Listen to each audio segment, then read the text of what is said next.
Because of COVID-19, I have witnessed the lack of social protection across the world.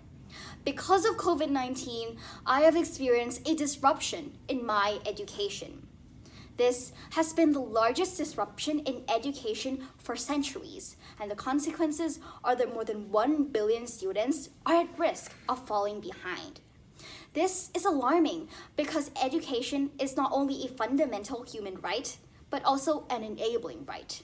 Education is the foundation for other human rights because giving people the opportunity to learn is much more valuable than giving them money or food.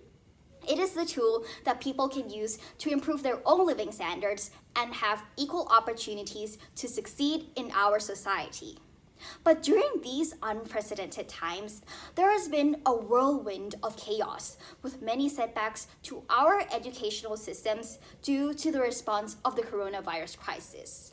Research shows that online instruction is only effective if students have consistent access to the internet and computers and if teachers have received targeted training. But in Taiwan, only 21% of households have computers. The pandemic has worsened one of the most crucial opportunity gaps, the digital divide.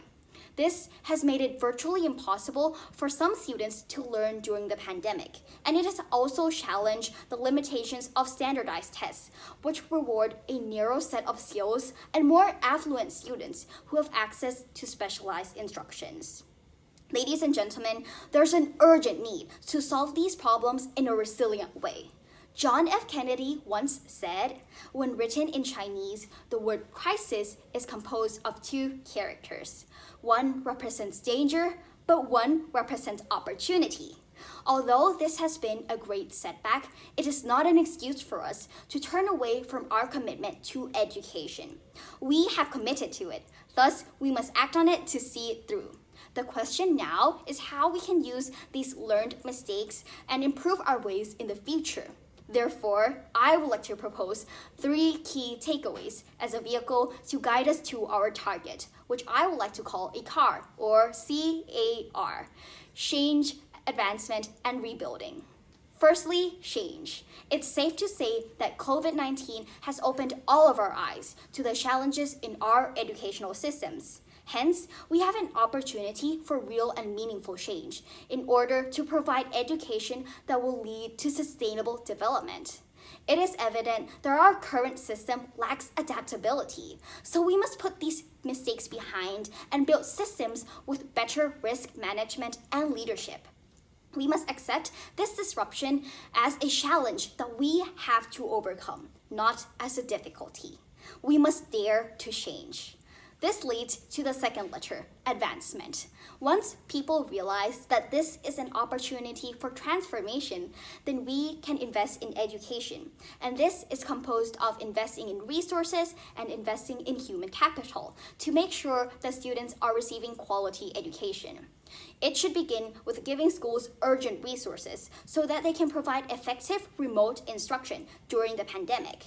Then we can recover by making extra investments to help students and schools make up for lost time, as well as equipping them with the training needed for the developing technology.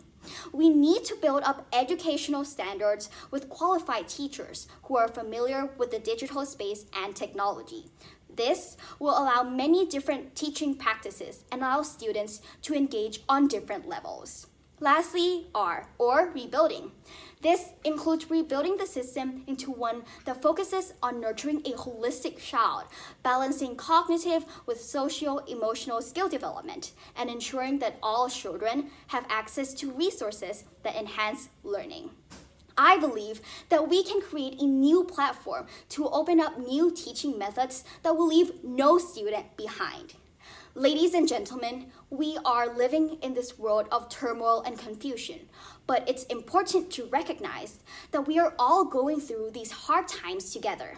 If we see the world as one, then we can turn this crisis into an opportunity and not let any disruptions turn us off from the path that we have started. I am a young adult growing in this digital world, and I am ready to emerge from this crisis as a driver of the car of change, advancement, and rebuilding to be a symbol of resilience and innovation.